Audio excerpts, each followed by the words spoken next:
Nuit après nuit, voici la situation pour 2 millions de personnes piégées dans la bande de Gaza assiégée.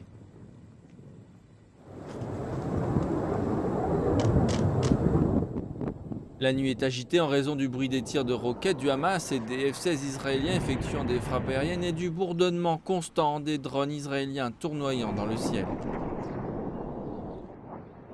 Le matin n'apporte aucun soulagement. Le Hamas tire toujours des roquettes et les familles palestiniennes dont les maisons ont été détruites et les quartiers attaqués doivent trouver un endroit sûr.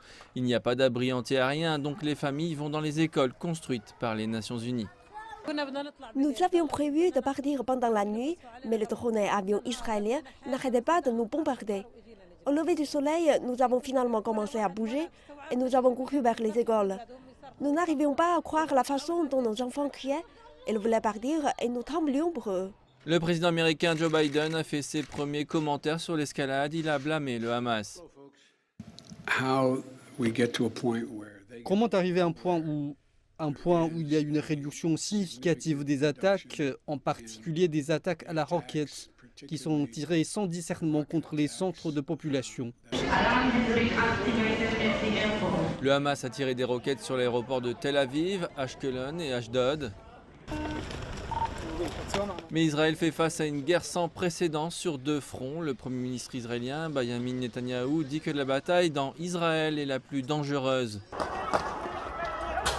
Juifs et Arabes s'attaquent, incendient des voitures et détruisent des biens. Et la violence se propage. Les Israéliens disent que les voisins se sont retournés les uns contre les autres.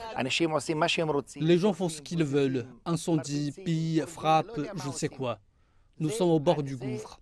Ce n'est pas une façon de gérer un pays. À la frontière avec Gaza, Israël dit cibler le réseau de tunnels du Hamas dans Gaza. Mais ces attaques ont également frappé des maisons à Beit Laïa, dans le nord-est de Gaza.